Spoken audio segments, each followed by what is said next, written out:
Hi, everyone. Judge Andrew Napolitano here for Judging Freedom. Today is Tuesday, August 15th, 2023. Welcome to a special edition of Judging Freedom, in which I will do my best to explain to you the indictment that was revealed last night in Fulton County, Georgia, against former President Donald Trump. We'll be back on air after lunchtime. Larry Johnson will be here at 2:15. How will the war in Ukraine end? And Phil Giraldi will be here at 3 o'clock. Why does the United States government still occupy 1/3 of Syria? I didn't even know that until he told me this morning. But to the Trump matters, which of course are very serious.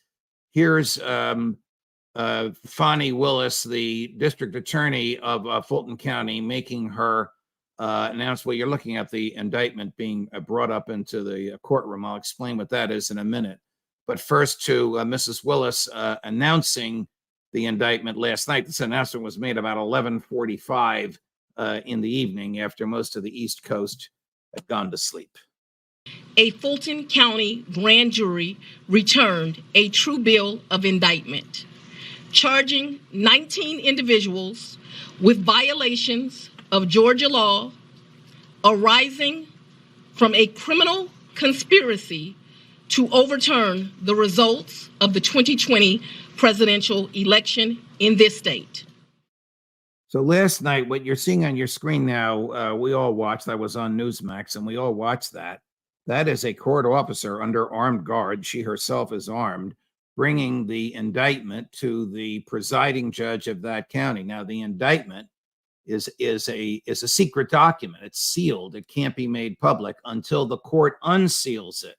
So Judge McBurney right there is signing an order. I think he's actually already signed it, unsealing the indictment, which allows the prosecutor to share it with the defendants who've been indicted, to share it with their lawyers, and of course to share it with the press. In the courtroom in front of Judge McBurney were dozens and dozens of members of the press. He basically said to them, I'm not going to read the indictment. It's up to the prosecutor, so you can go home. I'm going to turn the lights out.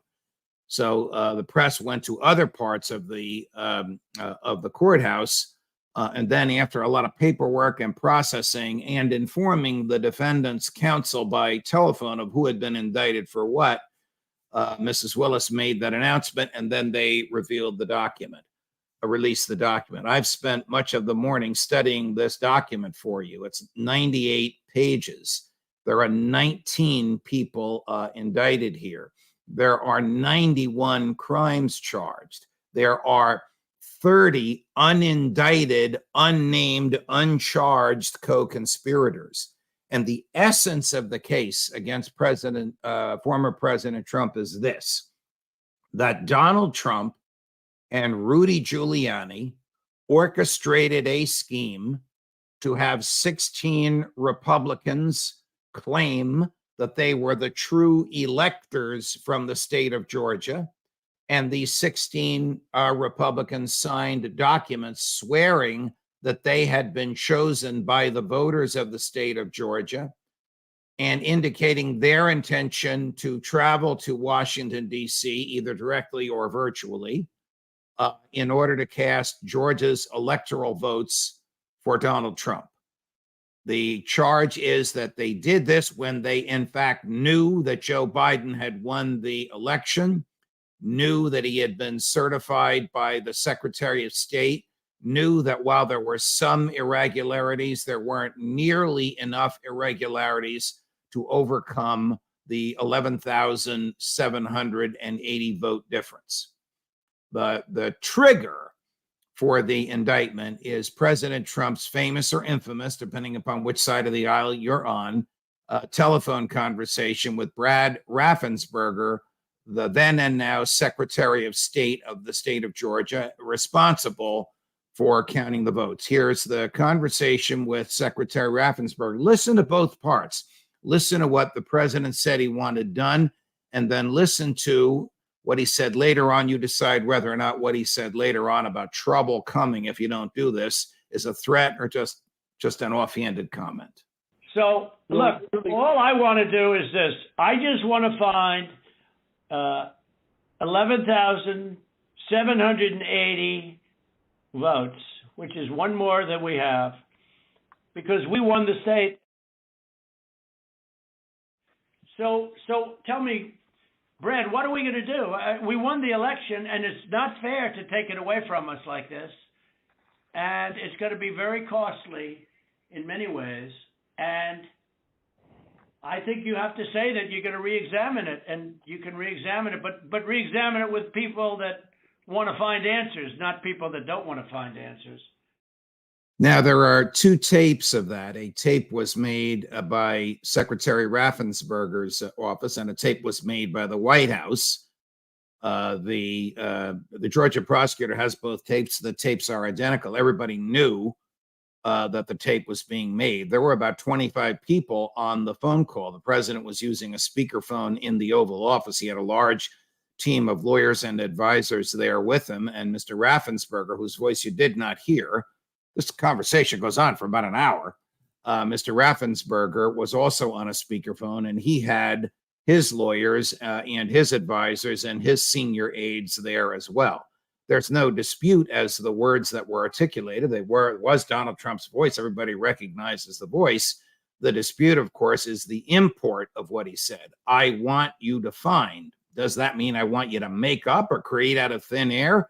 Or I want you to go back and recalculate and see if you can find more votes for me using neutral means? I mean, this is an issue that the jury will have to decide. The indictment argues that this was not the beginning, but this was the midway point of an agreement, a conspiracy to cause these false electors to sign the documents, which they did sign, and for which many of them have been charged with perjury because they submitted false documents to the government. So just a little bit of background.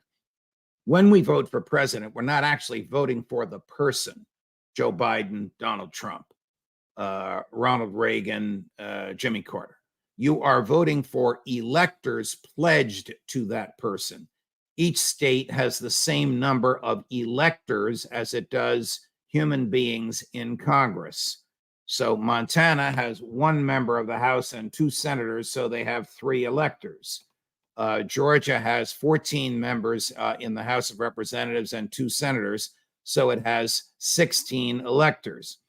When Brad Raffensperger, a Republican, and Brian Kemp, the governor, a Republican, certified that after all their counting and recounting and recounting, that Joe Biden had won the state by 11,780 votes, that triggered the election, not of Donald Trump as president, but of the 16 electors for Georgia. At the same time that those 16 electors for Georgia, who were pledged to Joe Biden because he won the popular vote by that narrow 11,000 plus vote margin, at the same time that they signed documents saying that they were the electors, these 16 Republicans signed documents saying that they were the true electors. Now, why did the Republicans do this? Well, they did it because Donald Trump and Rudy Giuliani, this is according to the indictment now, engaged in a conspiracy which involved a large number of people in Georgia and in other states to persuade the legislature of the state of Georgia to decide that the Republican electors were the true electors from that state. Now, the legislature didn't do that. That would have been the legislature overriding the wishes of the electorate, and they probably would have been thrown out of office had they done that. So the whole case comes down to conspiracy and RICO. All right, what is that? A conspiracy is an agreement by 2 or more persons to commit a crime where at least one of the persons commits at least one act in furtherance of the crime. Donald Trump has already been charged with conspiracy on the January 6th case. I have argued since my law school days that conspiracy laws are unconstitutional because they effectively punish speech and thought. But that's not the law in the land today. The law of the land today is if two or more people conspire to commit a crime and one of them takes a step in furtherance of it, even if they don't commit the crime, they can be liable for it. I think many of you know I'm doing a one-man show this fall in New York City called Clarence Darrow Tonight, in which I play the great trial lawyer Clarence Darrow. There's a line in that script. I have a rehearsal tonight. There's a line in that script in which he's addressing a jury in a conspiracy case, and he says the following: the value of the dollar is way off because this happened in 1870. If a boy steals a dime, he's not a candidate for the penitentiary. But if two boys conspire to steal a dime and then don't steal it, they are a candidate for the penitentiary and they will go to jail. What kind of a country does this to its own people? And then, of course, he answers the rhetorical question. Ours. He's defending somebody in a conspiracy case, and he gets them off by persuading to the jury that it's nothing but a thought crime. By definition, there is no harm because the crime was not completed. That's one aspect of this. The other aspect of this is unique to Georgia and other states that have a RICO statute.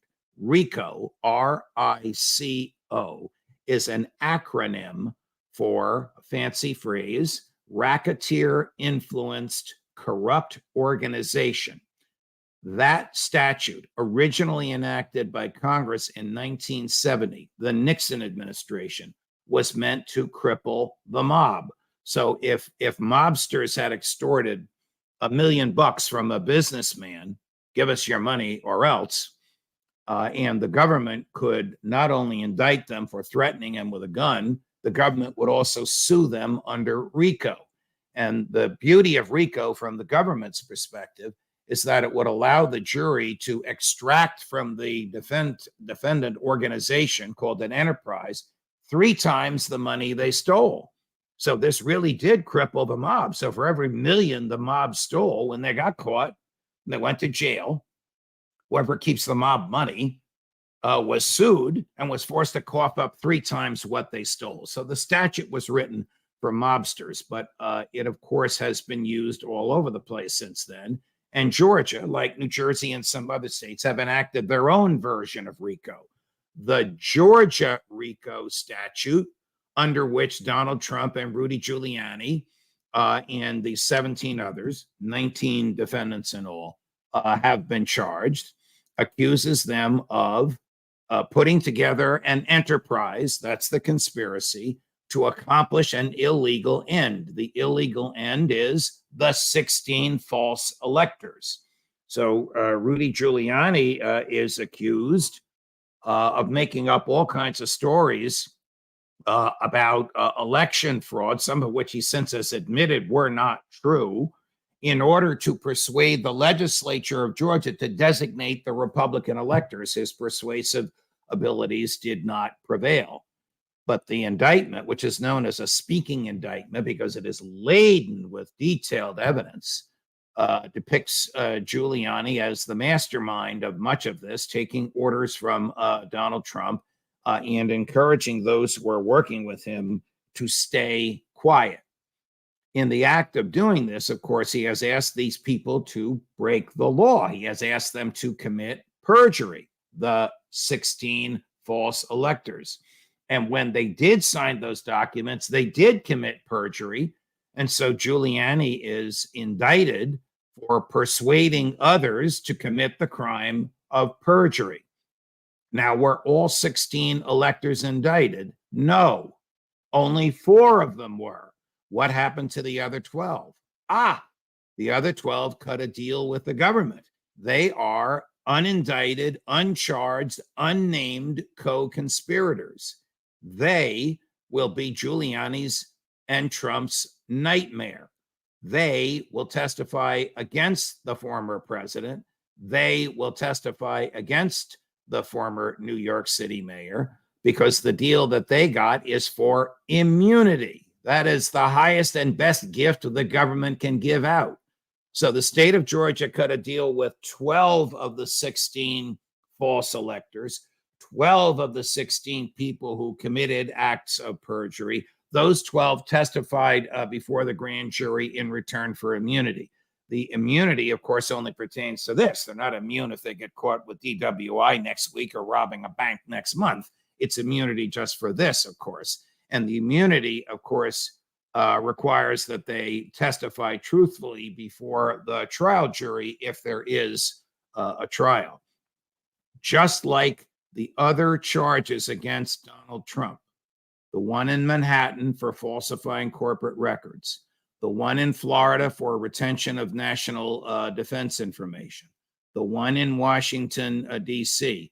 for conspiracy to prevent the Congress from counting the electoral votes. Just like all of those three, this fourth indictment, the one that I'm talking about now that came down last night, the essence of the testimony against the former president will come from the people closest to him, will come from 12 of the 16 electors whom Trump and Giuliani, according to the indictment, persuaded to engage in the act of perjury.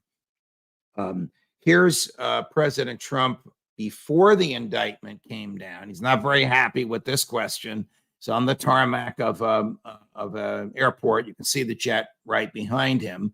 So the question has to do with the first three indictments. And the questioner says, you can imagine his reaction to this. It's coming. Hey, Mr. President, would you consider a plea deal? Is there any chance you take a plea deal in Georgia? Plea deals. We did nothing wrong. We don't ever take a plea deal. Yes, sir. We don't take plea deals. It's a wise guy question. Are you going to change it? Mr. Wise Guy. We don't take plea deals because I did nothing wrong. It's called election interference. You know what that is? Because these indictments are brought out by Biden, who can't even put two sentences together. This is Joe Biden, because he can't win the election by himself. He can't win the election based on votes. So what they did is they got the Attorney General to do it. And then you see how stupid they acted yesterday with the appointment of the special counsel. Call it special counsel. And what a crazy thing that was. And it's being laughed at all over the world. That, of course, was President Trump over the weekend in Iowa. He knew this indictment was coming. I don't know that he knew it was coming last night, but you can hear him steadfastly saying we're not going to enter into any guilty plea. He also made a very interesting announcement. I'll read it to you because he printed it, so it's what we call a full screen. It's words on the screen. There's actually in which he calls it a witch hunt. Gary, if you could put that up now. This was the president released last night. So the witch hunt continues. 19 people indicated, he means indicted tonight, including the former president of the United States, me, by an out of control and very corrupt district attorney who campaigned and raised money on, quote, I will get Trump, close quote. And what about those indictment documents put out today, long before the grand jury even voted, and then quickly withdrawn? Sounds rigged to me. Why didn't they indict 2.5 years ago? Because they wanted to do it right in the middle of my political campaign witch hunt. What is he talking about? Documents released yesterday afternoon. He's quite correct. There were documents released on the website of the Superior Court of Fulton County, which purported to be the cover page of the indictment. Somehow they were released too soon, and then they were taken down. That's not a crime. It's a violation of legal ethics that came out because it's the release of an indictment, which is supposed to be secret and sealed from the moment the indictment is voted until a judge unseals it. So somebody dropped the ball there. That doesn't affect the case against Trump. President Trump has also announced that on Monday, next Monday, that's August 21st, he will release a detailed report refuting the charges in this indictment. He refers to it as a presidential report of freedom. He can do that. In my opinion, that is insane. That is going to lay out a roadmap of what his defenses are, which he doesn't have to do. One of the advantages the defendant or the defendants have in a criminal case is they don't have to say anything. They don't have to prove their innocence. the defendants are innocent until proven guilty beyond a reasonable doubt and to a moral certainty. Donald Trump is innocent today. Donald Trump will be innocent during the trial. Donald Trump will be innocent as the jury deliberates.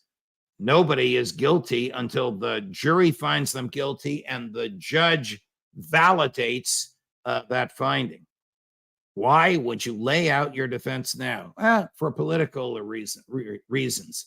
This is the danger of the area where politics and law cross each other, where you do things to help yourself politically that may hurt you legally. So where does this leave Donald Trump? The allegations are very serious. The indictment is extremely detailed. It alleges events that happened outside of Georgia. How could that be? Well, when you have a conspiracy or you have a RICO enterprise, you have to have predicate events, little things that the conspirators did to support the conspiracy or to support the enterprise. And those little things need not be crimes, and they need not have occurred in the state of Georgia.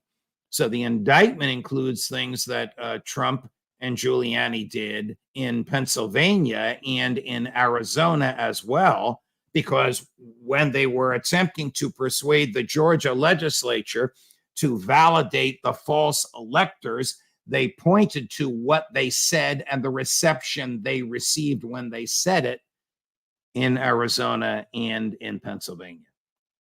What kind of a trial will this be? Wow, a headache for the judge, I'll tell you that. So 19 defendants means about 40 lawyers at counsel table. They're going to have to try this in a gymnasium. I'm exaggerating a little bit. I don't know that courthouse. I don't know if they have a courtroom big enough to try it all at once. They probably do. Atlanta is a major city. It's the capital of Georgia, and Fulton County is the county that Atlanta and the surrounding suburbs are in. They probably have a courtroom big enough to do that. The government says it wants one trial. If it wanted separate trials, these would be separate indictments. Expect all kinds of motions to be made, applications to be made by defense counsel to dismiss this, to throw that out, to challenge this, to challenge that. Headaches for the judge, but that's what judges get paid for. I get paid to analyze this for you, and I hope I have helped you understand it. Larry Johnson, 2:15 today Eastern, on how will this war end? Phil Giraldi, 3 o'clock today Eastern. Why is the United States continuing to occupy 1/3 at least of Syria? We have 183,000 subscribers on Judging Freedom. I can't thank you enough for this. Our goal is 200,000 by Labor Day, which is 3 weeks from yesterday. If you like my explanations of the law, if you like my Q&A with some very, very, very bright people, like, subscribe, tell a friend. Judge Napolitano for Judging Freedom. Why are we here? Looking out for your liberty.